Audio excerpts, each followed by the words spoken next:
آج انشاءاللہ 9ویں پارے کا خلاصہ ہم سنیں گے۔ اعوذ باللہ من الشیطان الرجیم، بسم اللہ الرحمن الرحیم۔ اگر یہ بستیوں والے ایمان لے آئیں اور اللہ سے ڈر جائیں تو ہم ان پر آسمان سے بھی اور زمین سے بھی برکتیں نازل کر دیں، لیکن انہوں نے جھٹلایا تو ہم نے ان کے کرتوتوں کی وجہ سے انہیں پکڑ لیا۔ بھلا یہ بستیوں والے اس بات سے نڈر ہو گئے ہیں کہ ان کو رات کے وقت ہمارا عذاب آئے جبکہ وہ سوئے ہوئے ہوں، یا یہ بستیوں والے نڈر ہو گئے ہیں اس بات سے کہ چاشت کے وقت ہمارا عذاب آئے جبکہ یہ کھیل کود میں لگے ہوئے ہوں۔ آمنوا مکر اللہ، کیا یہ اللہ کی تدبیر سے نہ ڈر ہو گئے ہیں؟ فلا یامن مکر اللہ الا القوم الخاسرون، اللہ کی تدبیر سے وہی لوگ نہ ڈر ہوتے ہیں جو خسارہ پانے والے ہوتے ہیں۔ اس کے بعد اللہ تبارک و تعالیٰ نے موسیٰ علیہ السلام، فرعون اور اس کے جادوگروں کا ذکر کیا ہے، اور آگے جا کر اللہ فرماتا ہے وَلَقَدْ أَخَذْنَا آلَ فِرْعَوْنَ بِالسِّنِينَ وَنَقْصٍ مِّنَ الثَّمَرَاتِ، ہم نے آل فرعون کو قحط سالی اور پھلوں میں کمی سے پکڑا، لَعَلَّهُمْ يَذَّكَّرُونَ، تاکہ وہ نصیحت حاصل کریں۔ جب بھی ان کو کوئی اچھائی پہنچتی تو کہتے یہ ہمارا حق ہے۔ وَإِن تُصِبْهُمْ سَيِّئَةٌ يَطَّيَّرُوا بِمُوسَىٰ وَمَن مَّعَهُ، اور جب کوئی ان کو برائی پہنچتی، تکلیف ہوتی، تو یہ موسیٰ اور اس کے ساتھیوں کو منحوس کہہ کر ان کی نحوست کی وجہ سے ہمیں یہ تکلیف پہنچی ہے، یوں کہتے۔ خبردار سن لیں کہ انما طائرهم عند اللہ، ان کی جو نحوست ہے خود انہی کے لیے اللہ کے پاس، ولیکن اکثرهم لا یعلمون، لیکن اکثر لوگ نہیں جانتے۔ پھر ہم نے ان پر مختلف عذاب بھیجے، کبھی طوفان بھیجا، کبھی ٹڈی دل یعنی مکڑی جنہوں نے فصلیں تباہ کر دیں، کبھی جوؤں کا عذاب بھیجا، کبھی مینڈکوں کا عذاب بھیجا، اور کبھی خون کا۔ یہ مختلف عذاب ان پر آئے، انہوں نے تکبر کیا اور یہ مجرم لوگ تھے۔ جب بھی ان پر کوئی عذاب آتا تو یہ موسیٰ علیہ السلام سے کہتے اپنے رب سے دعا کرو کیونکہ تیرا اس سے تعلق ہے۔ لَإِن كَشَفْتَ عَنَّا الرِّجْزَ، اگر یہ تکلیف ہم سے دور کر دے، لَنُؤْمِنَنَّ لَكَ، ہم تجھ پر ایمان بھی لے آئیں گے، وَلَنُرْسِلَنَّ مَعَكَ بنی اسرائیل، تیرے ساتھ بنی اسرائیل کو بھی بھیج دیں گے۔ بس اپنے رب سے دعا کرو کہ جب بھی ان مصیبتوں میں سے جن کا ذکر ہوا یعنی جب ہوتی تو یوں کہتے۔ اللہ فرماتا ہے فَلَمَّا كَشَفْنَا عَنْهُمُ الرِّجْزَ، جب ہم وہ تکلیف دور کر دیتے، اِذَا هُمْ يَنْكُثُونَ، تو اپنے عہد سے مڑ جاتے یعنی اپنا عہد توڑ دیتے۔ پھر کیا ہوا کہ فَانْتَقَمْنَا مِنْهُمْ، تو ہم نے ان سے انتقام لیا، فَأَغْرَقْنَاهُمْ فِي الْيَمِّ، تو ہم نے دریا میں ڈبو کر انہیں مار دیا، غرق کر دیا، اس لیے کہ انہوں نے ہماری آیتوں کو جھٹلایا اور وہ ان سے غافل تھے۔ پھر اللہ تبارک و تعالیٰ نے فرمایا کہ ہم نے موسیٰ علیہ السلام سے پہلے 30 راتوں کا، پھر 10 راتوں کا اضافہ کر کے ہم نے 40 راتیں مکمل کر دیں۔ اللہ تعالیٰ نے انہیں ریفریشر کورس کے لیے آپ سمجھیں کہ اپنے پاس بلایا، اور موسیٰ علیہ السلام جب جانے لگے اپنے بھائی ہارون سے کہہ کر گئے کہ میرے پیچھے میری قوم کا خیال رکھنا اور ان کی اصلاح کر کے رکھنا اور مفسدین کے پیچھے نہ چلنا۔ اور پھر جب موسیٰ علیہ السلام اللہ کے پاس آ گئے تو کہنے لگے کہ یا اللہ رب ارنی انظر الیک، میرا جی چاہتا ہے میں تجھے دیکھوں، یعنی مجھے دکھا اپنے آپ کو۔ قال لن ترانی، اللہ فرمانے لگے کہ تو مجھے ہرگز نہیں دیکھ پائے گا، ہاں اگر تجھے شوق ہے تو ولیکن انظر الی الجبل، اس پہاڑ کی طرف دیکھ، فإن استقر مکانہ، اگر یہ اپنی جگہ پر ٹھہرا رہا، ٹکا رہا، فسوف ترانی، اگر یہ برداشت کر گیا تو تو بھی مجھے دیکھ پائے گا۔ فلما تجلی ربہ، پھر جب تجلی کرنے کا معنی اپنے آپ کو تھوڑا سا ظاہر کیا اس پہاڑ کے سامنے اللہ نے، یعنی جعلہ دکا، تو وہ ریزہ اسے کر دیا۔ وخر موسیٰ صعقا، اور موسیٰ بے ہوش ہو کر گر پڑے، اور جب انہیں افاقہ ہوا کہنے لگے سبحانک تبت الیک، تو پاک ہے اللہ، میں تیری طرف رجوع کرتا ہوں، توبہ کرتا ہوں، اور میں تیرا فرما بردار ہوں، ایمان لانے والا ہوں۔ پھر اللہ نے فرمایا کہ اے موسیٰ، میں نے تجھے لوگوں پر چنا ہے بے رسالتی، اپنی رسالت کے لیے، یعنی لوگوں کو جا کر تو میرا پیغام پہنچائے گا، اور میری بات، میں نے تجھے اپنی بات کے لیے بھی چنا ہے۔ اللہ نے ان سے کلام کیا، کلیم اللہ حضرت موسیٰ کو اسی لیے کہا جاتا ہے۔ اور جو بھی ہم تمہیں دیں اس کو لے اور شکر کرنے والوں میں سے ہو جاؤ۔ پھر اللہ فرماتا ہے کہ ہم نے چند تختیوں پر کچھ نصیحت کی باتیں اور کچھ تفصیل جو چیزوں کی مختلف لکھ کر موسیٰ کو دے دی، اور کہا فَخُذْهَا بِقُوَّةٍ، یہ مضبوطی سے تھام لو، اور وَأْمُرْ قَوْمَكَ يَأْخُذُوا بِأَحْسَنِهَا، اپنی قوم کو اس کے مطابق چلاؤ۔ اور فرمایا جب اس کے بعد موسیٰ علیہ السلام اللہ تعالیٰ کے پاس 40 راتوں کے لیے گئے ہوئے تھے، تو ادھر پیچھے اللہ نے بتایا کہ پیچھے موسیٰ کی قوم نے اپنے زیورات اکٹھے کر کے ان کو پگھلا کر ایک تیار کیا گائے کا بچہ، اور پھر اس کی آواز بھی تھی، اور وہ ان سے حالانکہ بات بھی نہیں کر سکتا تھا، نہ ان کو سیدھی راہ دکھا سکتا تھا، لیکن انہوں نے اس کی پوجا شروع کر دی، اتخذوہ، اس کی عبادت شروع کر دی، اس کے گرد چکر لگانے لگ گئے، وکانوا ظالمین، اور یہ بہت ظالم تھے۔ پھر جب موسیٰ اللہ کی طرف سے واپس لوٹے تو انہوں نے قوم کو دیکھا کہ وہ بچھڑے کی پوجا کر رہے ہیں، تو بڑے غصے میں آ کر افسوس کرتے ہوئے کہنے لگے بئس ما خلفتمونی من بعدی، تم نے میرے بعد بہت برا کیا، اعجلتم امر ربکم، کیا تم نے اپنے رب کے حکم کا انتظار نہیں کیا، جلد بازی کی، اور غصے میں القل الواح، وہ تختیاں جو اللہ نے تورات لکھوا کر دی تھی وہ پرے ڈال دیں، اور اپنے بھائی کے سر کے بالوں سے پکڑ کر کھینچنے لگے، اور وہ بھائی کہنے لگے، ہارون علیہ السلام کہنے لگے کہ قال ابن ام ان القوم استضعفونی، اے میرے ماں کے بیٹے، دراصل ماں کو درمیان میں لا کر انہیں ذرا غصے کو نرم کرنا چاہتے تھے، تو اے میرے بھائی، مجھے قوم نے کمزور بنا دیا تھا، اور وہ تو مجھے قتل کرنے کے درپے ہو گئے تھے، میں نے بہت سمجھایا، اب تو میرے دشمنوں کو خوش نہ کر اور مجھے اس ظالم قوم میں سے مت بنا۔ پھر حضرت موسیٰ نے دعا کی رب اغفر لی ولی، اے اللہ مجھے بھی میرے بھائی کو بھی معاف کر دے، اور اس طرح اللہ تبارک و تعالیٰ نے یہ ساری بات بیان کی فرمائی تفصیل کے ساتھ۔ اس موقع پر اللہ تبارک و تعالیٰ نے یہ فرمایا کہ موسیٰ علیہ السلام نے 70 آدمیوں کو چنا، یعنی بڑے بڑے سردار قسم کے جو بندے تھے، 70 بندے، یعنی جو ان کا جرم ہوا تھا بچڑے کی پوجا کرنے کا، اس کی توبہ کے لیے ان کو چنا، اور کہ اللہ کے پاس جا کر توبہ کی جائے، سب کی طرف سے 70 بندے چنے، اور ان کو لے کر وہ ہمارے خاص جگہ پر جہاں طے ہوا تھا وہاں پہنچ گئے۔ فلما اخذتہ الرجفۃ، پھر وہاں جا کر ان لوگوں نے یہ بدتمیزی کی، کہنے لگے کہ ہم بھی اللہ کو دیکھنا چاہتے ہیں،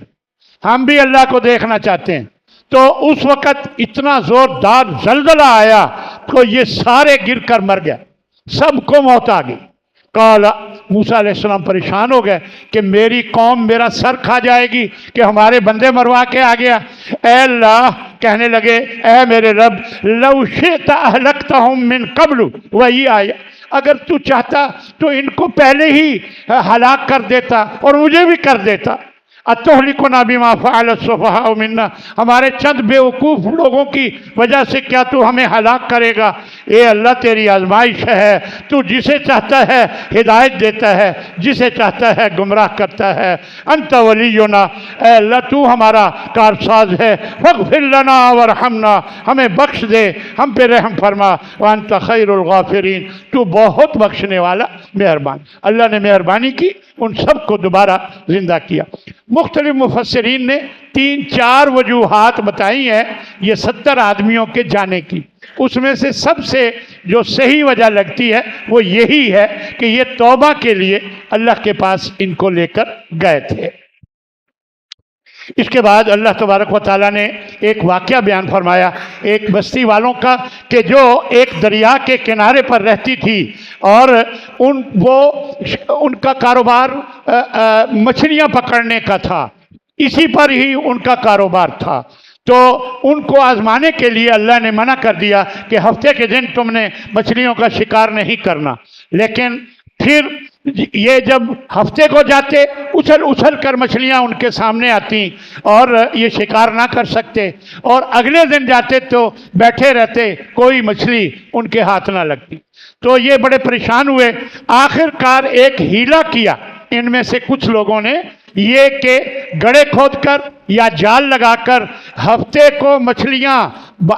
شکار کر کے اس کو اندر ہی رہنے دیتے، اگلے دن جا کر نکال آتے، کیوں؟ یعنی یہ ہیلا کیا تو اللہ کی نافرمانی کی۔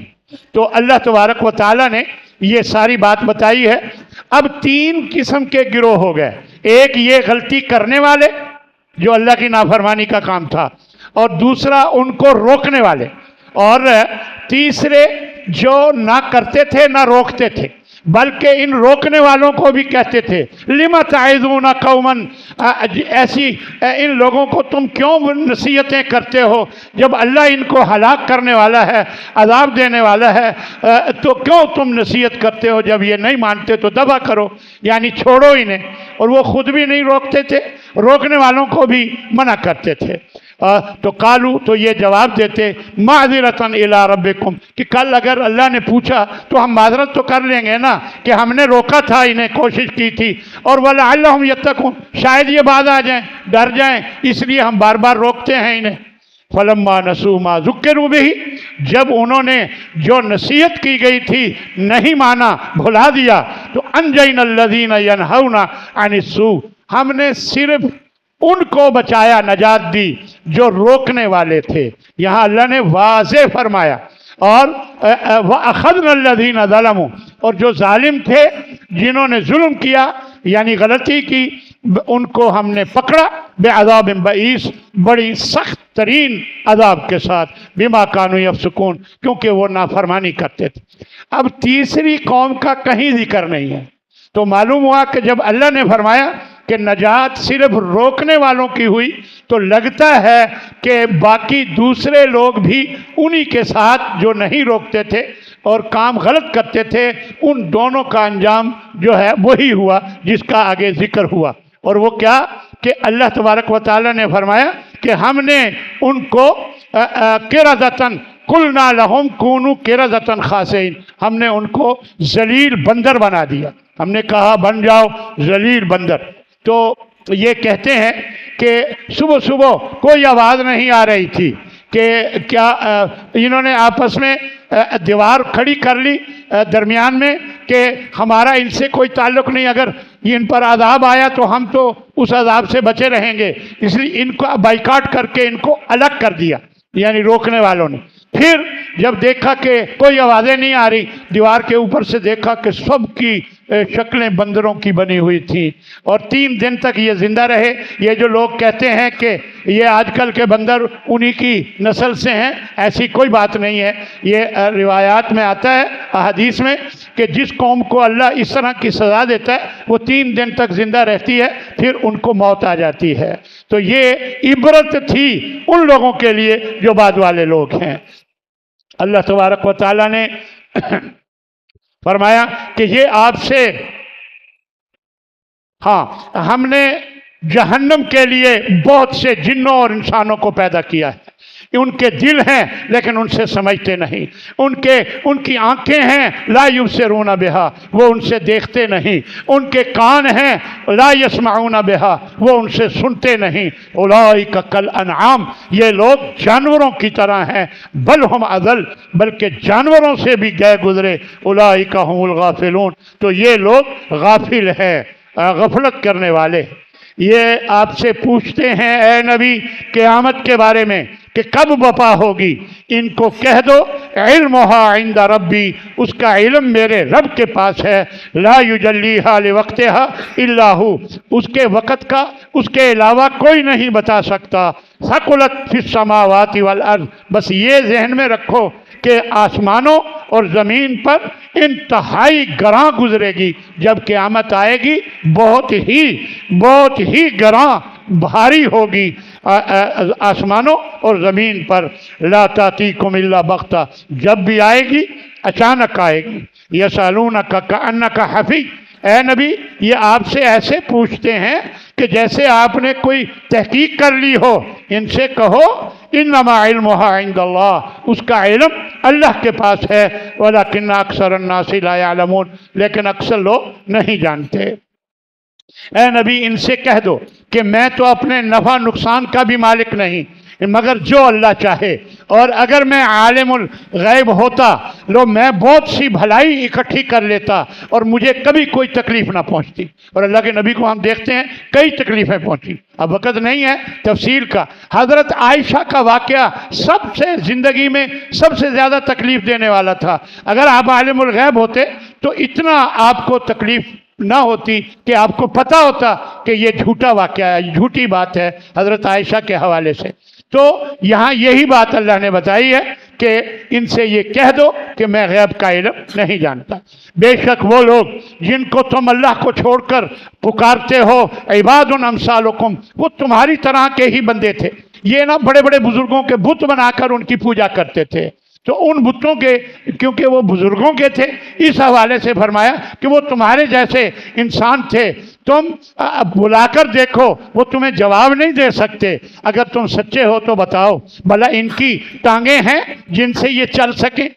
ان کے ہاتھ ہیں جن سے یہ پکڑ سکیں، کیا ان کی آنکھیں ہیں کہ جن سے یہ دیکھ سکیں، کیا ان کے کان ہیں جن سے یہ سن سکیں؟ قُلِ ادْعُوا شُرَكَاءَكُمْ، ان سے کہو بلا لو اپنے شریکوں کو اور پھر میرے خلاف جو کرنا ہے، یعنی مجھے مہلت نہ دو، میرے خلاف جو ہیلا کرنا ہے کر لو۔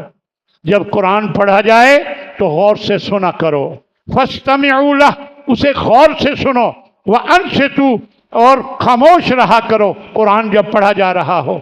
یہ قرآن ہی پڑھا جا رہا ہے لیکن ہم دیکھتے ہیں کہ کچھ لوگ آپس میں باتیں کر رہے ہوتے ہیں، تو یہ انتہائی غلط بات ہے کہ کچھ لوگ اخبار صبح کے بعد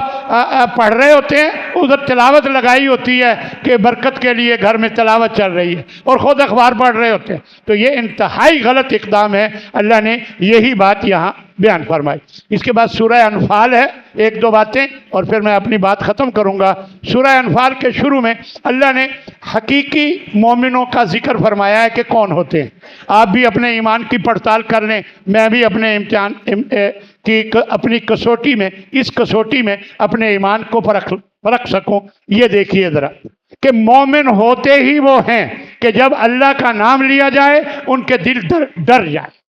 ایک بات، اور دوسری کسوٹی فرمائی وَإِذَا تُلِيَتْ عَلَيْهِمْ آيَاتُهُ، جب ان پر اس کی آیتیں پڑھی جائیں زَادَتْهُمْ ایمانا، ان کے ایمان میں اضافہ ہو جاتا ہے۔ یہ دوسری کسوٹی آپ دیکھیں کہ اللہ کا نام آتا ہے، کیا میرا دل ڈر جاتا ہے؟ کیا شیر آ گیا، ہاں جی ڈاکو آ گیا تو میں ڈر جاؤں گا، اور اللہ کا نام آئے تو مجھے کوئی ڈر نہیں ہوتا، تو یہ میرا ایمان کمزور ہے۔ اور اسی طرح اللہ کی آیتیں پڑھی جائیں تو ایمان بڑھ جاتا ہے، اگر نہیں بڑھتا آپ کہیں گے جی ہمیں کیسے پتہ چلے گا ایمان بڑھ جاتا ہے؟ میں آپ کو بتاتا ہوں۔ دیکھیں میں نے اللہ کا قرآن سنا کہ اللہ نے فرمایا